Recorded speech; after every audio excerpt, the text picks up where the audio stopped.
Pose with the fans. Pose with the pose with the pose with the pose pose with the fans. Pose with the pose with the pose pose pose with the fans.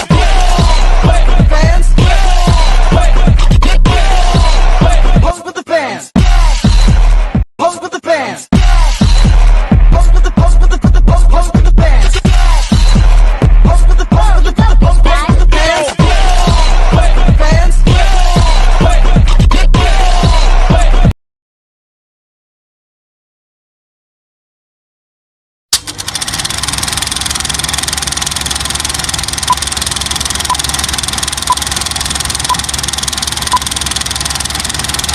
Pada hari itu, impian dua sahabat yang membesar bersama akhirnya dimakbulkan. Mereka berdua diterima masuk ke universiti yang sama dan ia adalah sesuatu yang mereka impikan sejak sekolah menengah. Stop! Kita betul-betul dapat universiti yang sama. Aku tak sangka kita berjaya. Kan, kita usaha, kita doa, akhirnya Tuhan bagi. Aku bangga dengan kamu, Haras. Akhirnya impian kita jadi kenyataan. Saya dah cakap, kalau kita sama-sama usaha, pasti kita dapat sama-sama. Janji tahu nanti kat universiti kita buat sampai habis. Bukan separuh jalan. Janji. Fuyo, besar gila universiti ni. Macam dalam drama. Kan? Tapi ingat, kita datang sini untuk belajar, bukan untuk bermain. Relax lah Sof, aku bukan budak kecil lagi. Adik-adik, selamat datang ke Alam Universiti. Awal-awal semangat tu bagus, tapi jangan hilang tau. Baik kak, saya coba. Nampak lagi Sarah. Duit PTPN dah masuk, bolehlah kita berbelanja barang keperluan. Alah, korang ni asyik beli barang keperluan je. Jomlah ikut aku lepak, kita jalan-jalan ke. Nak tak? Tapi kita baru je sampai. Banyak benda lagi kita nak beli. Alah Haras, hidup kat uni ni sekali je seumur hidup. Jomlah enjoy. Sekali je kot. Jomlah. Jom. Jom. Dan pada hari itu, langkah pertama Haras menuju dunia yang penuh warna dan risiko bermula. Jom Sarah, kita duduk kat situ. Mana boleh?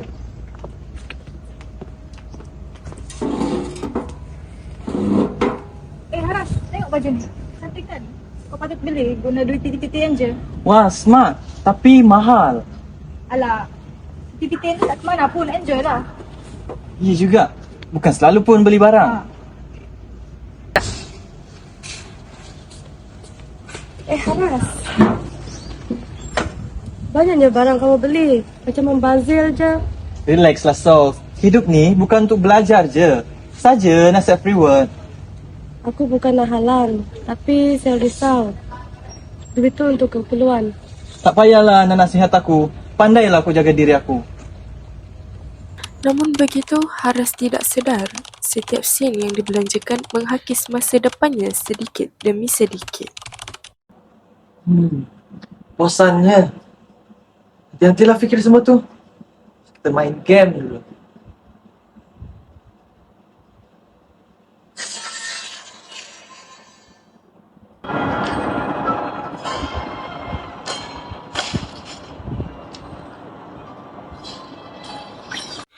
Tapi dalam hati, Haras tahu yang dia semakin jauh daripada dirinya yang dulu.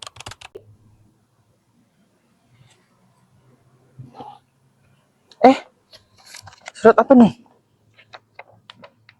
Surat amaran akademik? Tengok. Ni biasalah. Aku pun pernah dapat. Tak ada apa pun yang jadi. Chill. Tapi, Ayah fikir, jom kita tengok wayang. Kita release tension. okeylah. Jom. Dari situ, Haras mula belajar menutup rasa takutnya dengan gelak tawa yang palsu. Okey semua, pengajaran kita telah selesai dan yang lain boleh bersurai. Sebelum tu, Haras, sini sekejap. Saya ada benda nak cakap dengan kamu.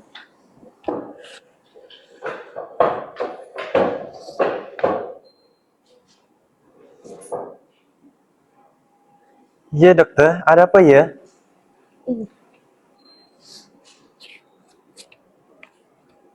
Gantung satu semester? Haras, semua ni bukan untuk menjatuhkan kamu, tapi untuk menyedarkan kamu sebelum semuanya terlambat. Terima kasih doktor. Saya janji, saya akan berubah. Sama-sama, boleh bersurai.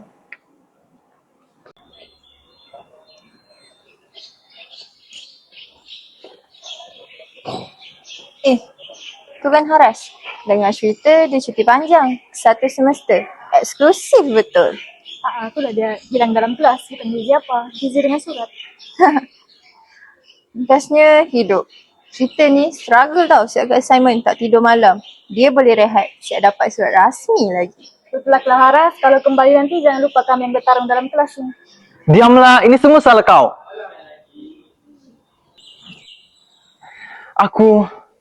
Aku gagal, Sof. Aku kilaf. Aku sia-siakan peluang yang ada. Tak paras. Saya kan ada. Saya percaya kamu boleh bangkit. Terima kasih, Sofia, kerana selalu ada untuk aku. Itulah. Penting lagi.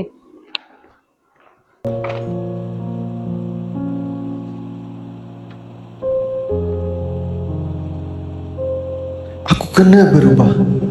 Aku tak boleh terus macam ni.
Oleh itu, kita nampak perubahan tidak berlaku dalam sehari, tetapi ia mengambil masa, air mata dan keberanian untuk memaafkan diri sendiri.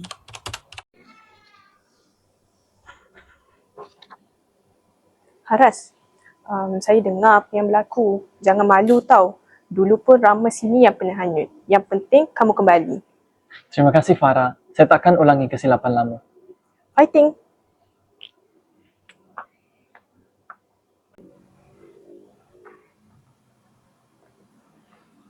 Haras. So, Kamu apa kabar? saya sehat. Saya bangga gila tengok kamu sekarang. Terima kasih. Sof, saya sedar satu perkara. Hedonisme ni cuma nikmat sementara je.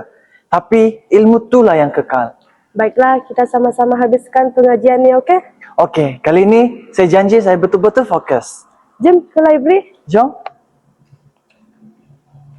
Dan dari kejatuhan itulah Haris menemui dirinya semula. Kerana kadang-kadang manusia perlu tersadung sebelum mereka benar-benar belajar menuju ke jalan yang betul.